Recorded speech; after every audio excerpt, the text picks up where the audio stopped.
Hello friends, welcome back on my channel Sania Learning Tutorial and this is Sania. So कैसे हैं आप सभी? Hopefully आप सभी अच्छे होंगे, अच्छे से पढ़ रहे होंगे। तो कुछ माइक्रो टीचिंग के लेसन प्लान तो ऑलरेडी मैं अपने चैनल पे अपलोड की थी। अब उसका सीक्वेंस आज आगे फिर से कंटिन्यू कर रही हूँ। आज जो माइक्रो लेसन प्लान का स्किल मैं आपसे शेयर कर रही हूँ वो है teaching add. That's right, teaching add है आज का लेसन प्लान। ठीक है, तो लेसन प्लान को आगे समझाने से पहले मैं आपसे इतना कहूँगी कि और भी लेसन प्लान और माइक्रो टीचिंग की स्किल्स हमारे चैनल पर अपलोडेड हैं। तो बाकी के वीडियोस को हमारे चैनल की प्लेलिस्ट में जाके चेक कर सकते हैं आप, और प्लेलिस्ट का लिंक मैं डिस्क्रिप्शन बॉक्स में डाल दूँगी। ओके, तो चलिए हम आगे बढ़ते हैं। वैसे तो मैं अपने हर एक लेसन प्लान में बहुत ही अच्छे से आपको एक्सप्लेन करती हूँ, मे बी आपके लिए वो यूज़फुल है भी। और इस माइक्रो टीचिंग के लेसन प्लान में भी मैं आपको सारी जितनी भी इन्फो है, इम्पॉर्टेंट शॉर्ट एंड ट्रिक्स, वो भी मैं बताने वाली हूँ। तो एंड तक बने रहिएगा, स्किप मत करिएगा। अगर आप स्किप करेंगे तो फिर आपको समझ में कम आएगा अच्छे से। तो वो आपके लिए ही बेटर है कि आप उसे पूरा देखें बिना स्किप किए हुए। ठीक है, तो ये टीचिंग एड को हम स्टार्ट करते हैं। तो यहाँ पे सबसे पहले मैं आपसे कहूँगी कि यहाँ पे सबसे पहले आपको एंट्रीज़ करनी होती हैं। ठीक है, एंट्रीज़ आप वैसे ही करेंगे जैसे कि आप क्लासरूम के ब्लैक बोर्ड पर करते हैं, सेम रहेगी एंट्रीज़। ठीक है, सब्जेक्ट फिजिकल साइंस है ये, और जो ये माइक्रो टीचिंग का टीचिंग एड हम बताने जा रहे हैं आपको, ये है NCERT के क्लास 8th की लाइट लेसन से। ठीक है, लाइट पर हम आपको ये टीचिंग एड बताएंगे। ठीक है, क्लास 8 है। ड्यूरेशन हमेशा ध्यान रखिएगा, 5 मिनट ही आपको लिखनी है। ठीक है, अब इसके आगे बात कर लेते हैं स्किल कंपोनेंट्स की। देखिए, स्किल कंपोनेंट्स को जानना आपके लिए भी बहुत ज़रूरी है, क्योंकि अगर आप कोई लेसन प्लान बना रहे हैं माइक्रो टीचिंग का, या फिर अगर आपको क्लासरूम में टीच करना है, तो उसके लिए तो आप इनको स्किल को फॉलो करना बहुत ही ज़्यादा इम्पॉर्टेंट है आपके लिए। आपकी जितने भी ये स्किल्स हैं, इन कंपोनेंट के बेसिस पर ही बनी हैं। ठीक है, तो इन्हें एक एक कंपोनेंट्स को ध्यान से समझिएगा, मैं आपको बताती हुई जाऊंगी। तो पहला कंपोनेंट की हम बात करते हैं। पहला कंपोनेंट आप देख पा रहे होंगे स्क्रीन पे, यहाँ पे लिखा हुआ है organization of presentation of teaching aid. ठीक है, तो यानी कि अगर आप टीचिंग एड को मींस क्या है, लेसन प्लान को आप डिमॉन्स्ट्रेट यहाँ पे कर रहे होंगे। मतलब ये है कि अगर आप कोई पॉइंट समझा रहे हैं तो, या डिस्क्राइब कर रहे हैं, तो उसको डिस्क्राइब करने के साथ साथ अगर आप बच्चे को प्रैक्टिकली समझाएंगे ना, तो वो ज़्यादा इम्पैक्टफुल होगा। अब इम्पैक्टफुल टीचिंग को क्लासरूम में बनाए रखने के लिए टीचिंग एड का ही इस्तेमाल किया जाता है, जैसे आप डेमोन्स्ट्रेशन भी कह सकते हैं, वो और भी ज़्यादा बेटर होता है, टीचिंग एड से बेटर। तो अपने लेसन प्लान को प्रेजेंट करने के लिए टीचिंग एड का यहाँ पर यूज़ करेंगे, उसे ही आप ऑर्गेनाइज करके रख लेंगे क्लासरूम में। तो पहला ये है कि वेल ऑर्गेनाइजेशन होना चाहिए टीचिंग एड को आपको प्रेजेंट करने के लिए। सेकेंड जो आ गया आपका, वो हो गया relevance with the objective of the lesson. ठीक है, यानी कि जो लेसन आप बता रहे हैं वो उसके ऑब्जेक्टिव पर खरे उतरना चाहिए, जुड़े हुए होना चाहिए, उसके ऑब्जेक्टिव को पूरा करें। ठीक है, जो लेसन प्लान आप बताने जा रहे हैं। ठीक है, थर्ड है suitable for the group of student. यानी कि अगर आपके क्लासरूम में जो स्टूडेंट्स का ग्रुप है, एक क्लासरूम में जितने भी बच्चे हैं वो एक एज अ ग्रुप ही हैं। ठीक है, तो उनके लिए वो लेसन प्लान सूटेबल होना चाहिए। सूटेबल का यहाँ पे मीनिंग क्या है? सूटेबल का यहाँ पे मीनिंग है जो बच्चे क्लासरूम में हैं उनके लेवल के अकॉर्डिंग ही आपको ये टीचिंग एड यूज़ करना है, जिससे उन्हें आसानी हो समझने में। ठीक है, वो सूटेबल होता है। फोर्थ हो गया है वर्टिकल एंड या फिर फिजिकल पार्टिसिपेशन ऑफ स्टूडेंट। मतलब अगर आप डिमॉन्स्ट्रेट कर रहे हैं, टीचिंग एड को बता रहे हैं, दिखा रहे हैं, प्रैक्टिकल करके दिखा रहे हैं, तो यहाँ पे होगा क्या कि ध्यान रखिएगा कि क्लासरूम में जितने भी बच्चे हैं सभी का बराबर पार्टिसिपेशन होना चाहिए। यानी कि वो देख रहे हो, समझ रहे हो, बराबर भागीदारी कर रहे हो, सीख रहे हो। ठीक है, पांचवा use of teaching aid as per need.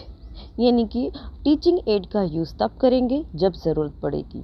ठीक है, 6 है skill of handling. Skill of handling का मतलब क्या है कि अगर आप बच्चों को स्किल कोई बता रही हैं, टीचिंग एड समझा रही हैं, तो आपको प्रॉपर उसकी हैंडलिंग आनी चाहिए। यानी कि आप उसको यूज़ कर पा रहे हो, अपने हैंड से, मोशन से आप उसको प्रॉपर संभाल पा रहे हैं, दिखा पा रहे हैं। ठीक है, उसे आप इस्तेमाल कर पा रहे हैं, चला पा रहे हैं। ये हो गया स्किल ऑफ हैंडलिंग।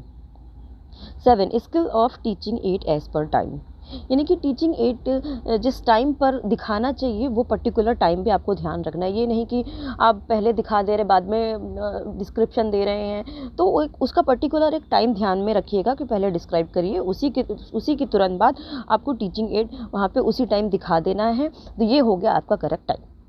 ठीक है, अब 8वां और लास्ट कंपोनेंट है use of variety of teaching add for a single concept.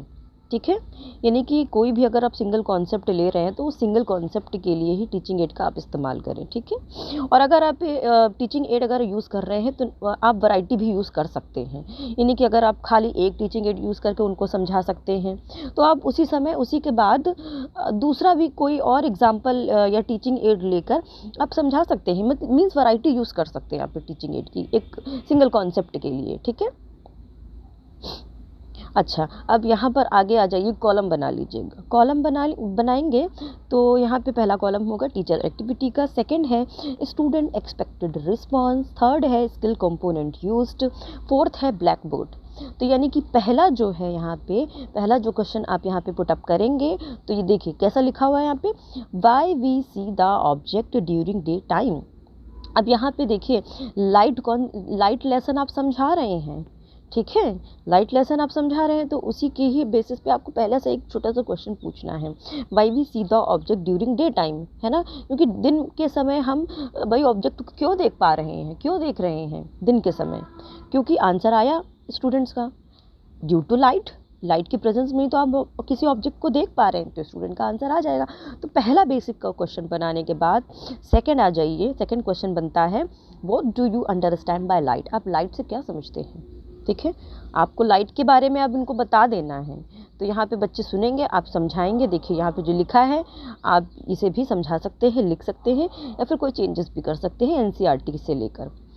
तो light is a kind of kinetic energy with the ability to make types of light visible to human eye. It means that eyes alone cannot see any object.